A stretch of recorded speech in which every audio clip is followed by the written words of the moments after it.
Here we have Nemanja's backstroke on our above water camera angle. And watch him set up for his start. Feet are a little bit low. I'd like to see him up a little bit higher so then you're able to push off. Big thing, really work on trying to push off a lot harder so you're going to be able to get yourself out of the water. Ideally what we're looking at is you want to be able to have this good arc going on.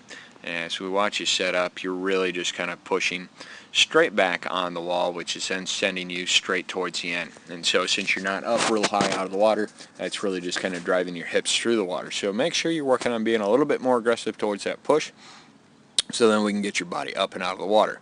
Get you moving forward here. Tighten up that streamline, really work on trying to get those arms so that they're back behind your ears. Right now they're kind of almost on top or in front of them a little bit, and so that actually makes for a much harder time to try and tighten up that streamline. As we look right here up in front, you've got quite a bit of space in between your elbows. I think you can actually really tighten that up. Think about trying to not only line up your fingertips on one another, also line up your wrists and try and line up your forearms to be able to really get that tight streamline.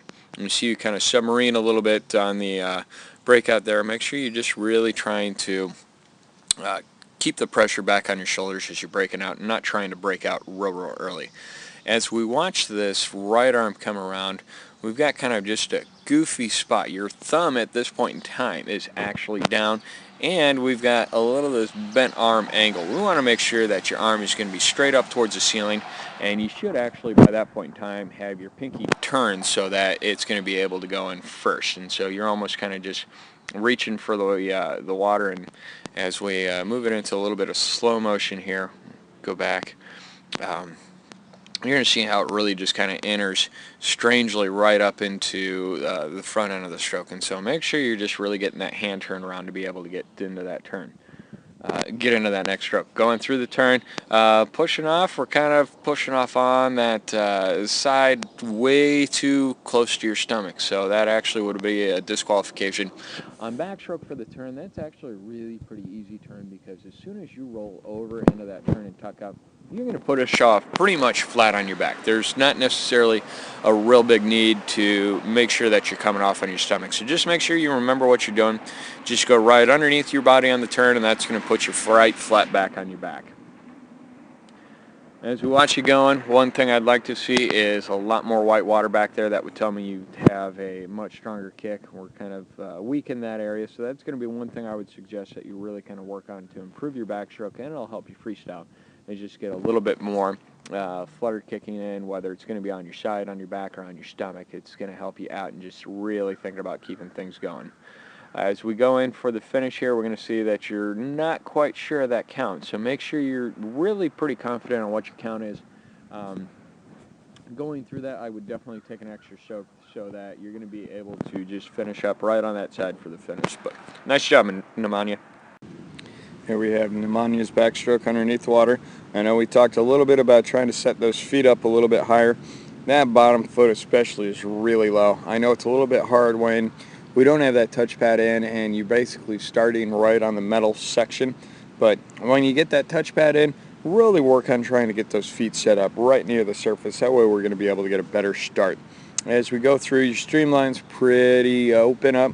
You want to make sure that you're really working on trying to get those hands on top of one another, and then also line up your wrists and your forearms. That'll give you a much tighter streamline so you're going to be able to slice through the water a little bit more. As we watch these hands enter the water, as soon as your hand is entering the water, you're going right through that pole, and so that's why we're seeing a lot of that white around those hands. We want to make sure that you're really working on trying to enter the water and then dig down just a little bit deeper. But the other thing we want to see is there is basically no bend in your elbow as soon as that arm is entering the water. So if we look at that, where that right hand enters, as soon as you're there, you want to actually dig down just a little bit deeper. Some of that's just going to be reaching a little bit closer to the bottom of the pool. Some of that it's also going to be a little bit more body rotation. Once you hit a good depth at about 12 inches down, then you're going to think about pushing that water straight back behind you, past your feet, so you're going to be able to get that straight line idea. That'll help eliminate a lot of those bubbles on your hand. As we watch you go by, fairly solid kick going on, a lot from the knees. I'd like to see you actually really tighten that kick up, make it a little bit smaller, tighter. Think about trying to keep those legs a little bit longer back behind you.